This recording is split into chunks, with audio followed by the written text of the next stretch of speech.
Has anyone seen any clues? I'm looking for some clues. Hi all, I'm Maheen Kasoor and I hope you've had a happy Halloween. We here at PC Gamer have split up and looked for games across all of Steam. And I'm here to unmask 5 you might have missed this week. Signalis is an appealingly strange take on sci-fi survival horror, mixing dioramic pixel art graphics with a surplus of psychological dread. Protagonist Elster is a replica lost on a mysterious icy planet, but based on early gameplay footage, the game mostly takes place on an abandoned spaceship. Elster navigates these eerie environs in search of her lost partner and lost dream.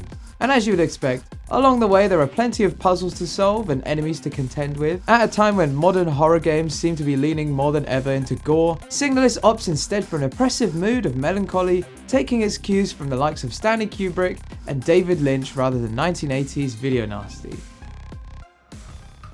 Here's a fascinating blend of adventure and real-time strategy with surrealist pixel art to die for. Set on a mysterious space station where illegal experiments are conducted on the player character, this outing blends the seeming simplicity of a Zelda-style boss arena with an accessible take on RTS strategy gameplay. It's quite a varied thing. Expect classic 16-bit overhead exploration, the aforementioned RTS elements, as well as more side-scrolling shmup. This is actually the third Saturn Quest game. The one-person studio recommends playing the first 2 games before tackling this one, but do what you want, no one's forcing you. Charon's Staircase is a first-person horror game with a very appealing premise.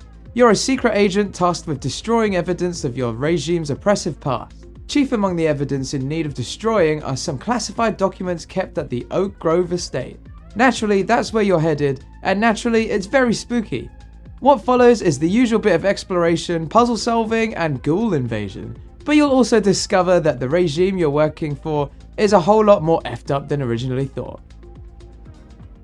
Yet another horror game because Halloween. This entry brings Paper Mario style art direction to the roguelite genre. Paper Cut Mansion looks more like a horror game than a whimsical Nintendo RPG, with a more mature and painterly take on the paper cutout aesthetic.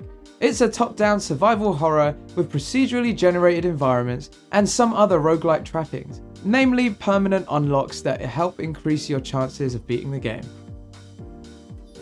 Not too many people are aware, but the Garbage Pail Kids movie is the best piece of cinema to emerge from the 1980s.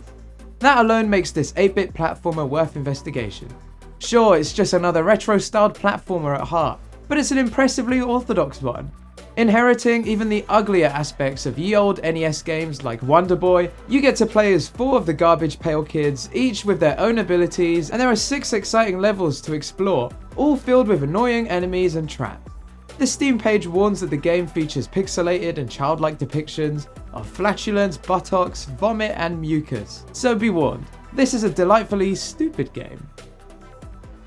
And those are 5 Steam games you might have missed this week. And we're now moving on to Christmas, so let's just hope we get to see some more cheerfully wintry games. Scooby Doo, remember to like, comment, and subscribe. I've been Maheen Kasoor. See ya!